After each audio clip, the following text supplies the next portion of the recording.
how to conduct our classes in a professional team environment. In other words, knowing when to cast a spell, when to fight, when to use diplomacy, when to think through a puzzle or a trap and things like that. So, but anyways, I wanted just to maybe to share something with you and give you a peek behind the, prover- the proverbial DM screen. And there's a reason for me doing this, and you'll understand here in just about a minute or so. Anyways, if you're going to be a DM or you're doing some DMing activities on your own, as with any adventure, sometimes your players are going to throw you a curveball, and everything that you had anticipated goes right out the window, basically. And this is a fact. This is exactly what happened. This is exactly what happened in this portion of the campaign that you probably saw last week, specifically in the Lizardman lair. Things went a certain way, prematurely, and as a DM, you have to react, you have to adjust, and you have to keep the flow of the game moving. That's your job. Tonight, you'll get a rare glimpse behind the DM screen to demonstrate this situation, what I had to do to resolve it, and how it fits into what we're doing here tonight. Initially for this session, to understand why we are taking valuable time in discussing this. Obviously, people come here to play, so we don't want to take any more time than we have to. So let me very quickly explain.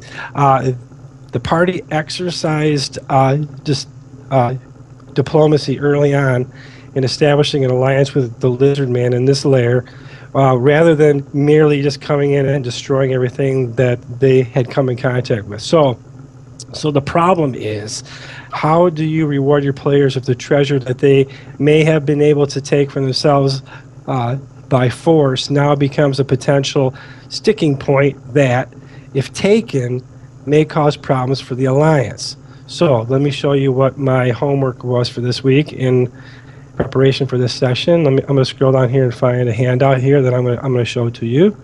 And let me scroll down and find it very quickly for you. And this will lead right into our session tonight. I'm going to show that to you. If you can zoom in on that so people can see that, that would be very helpful.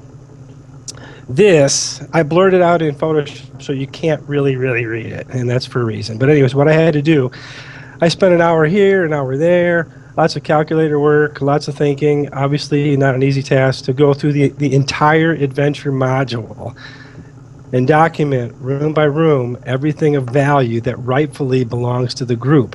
Something that I don't want to deny them and penalize their efforts for doing the right thing according to their alignment regarding the forming of this alliance. Okay, this is very important, because without the Lizardman alliance, without the Lizardmen on their side to stop the Sahuagin, which they'll be facing here probably tonight, they will most certainly be rolling up new characters, and we don't want to do that. We want the player characters to succeed and grow and live to fight another day for many more modules to come.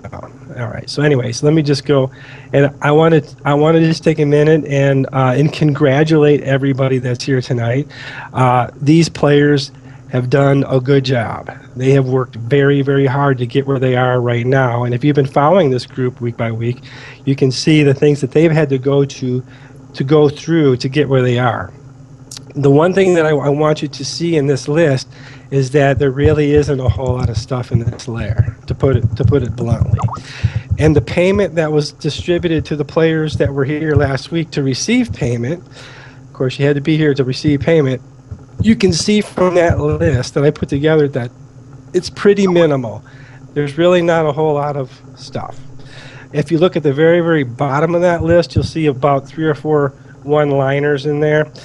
That I'm going to share with you, and normally I don't really share that with you, but that hopefully it will be received the right way to help the group to be even better than they already are. What you see in the very bottom of that list is secrets that were missed. So let me go ahead, and I'm going to transfer everybody over using roll20 to that layer. And the reason, and I want people to see this. Now what I did is I went into the layer. We'll come back to the end here in a second. I just want to make my point, and then we'll move on. what you're seeing in this layer, I turned the fog of war off. I turned the dynamic lighting off. I take it back. Fog of war is still on because I do have some things in there that you cannot see. So just make sure that everybody can see that. If you can't see that, unmute your microphone and Skype and just give me a holler. I think I put everybody on there. Try to zoom out if you can so you can see all of it. It's quite a big to do. It took a while for me to make this. And of course, it takes a little bit of time for it to load up because there's stuff. Take a look at that very quickly. Okay.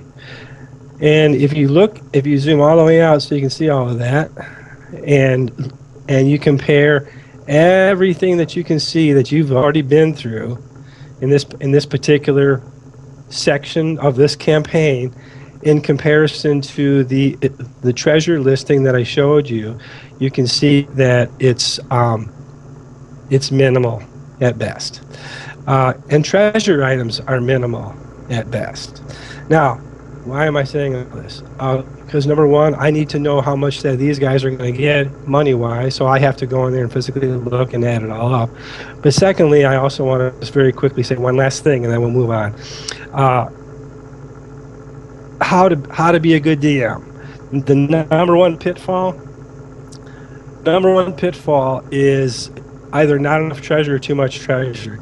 This group, we bill ourselves as playing commercially made, professional made, play tested adventure modules that you can go to the store and buy.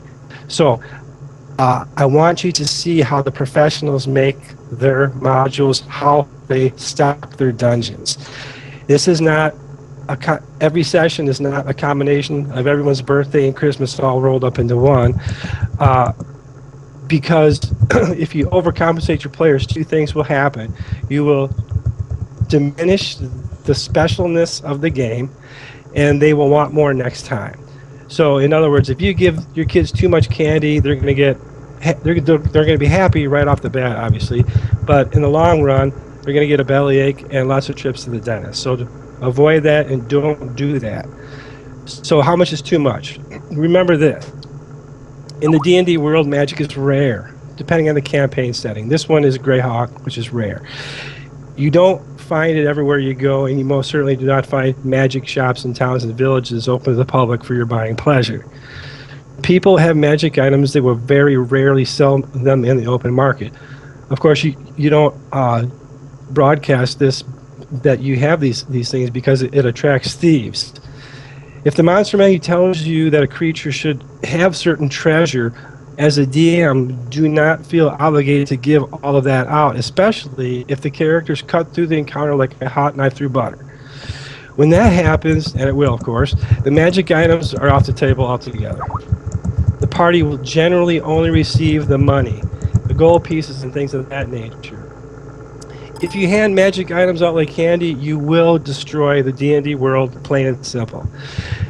That's the other reason why I wanted to show you all of this and how I determined the payment from what was in this Lizard Man layer, so you can see for yourselves with your own eyes how professional made module is stocked. There were only a few magic items and the coinage was minimal. They do that for a reason. Don't turn your sessions into a Monty Hall game. If everybody has a plus this and a plus that, the game balance, everything you work so hard to maintain, will all have been ruined. The only advice I can give before we start playing is this. Remember Syndrome, the arch nemesis in the movie The Incredibles. He said, if everyone is super, no one will be.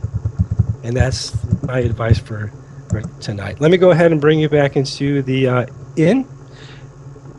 And let me bring you back into the inn where we got some business to wrap up tonight. The party is here for the purpose of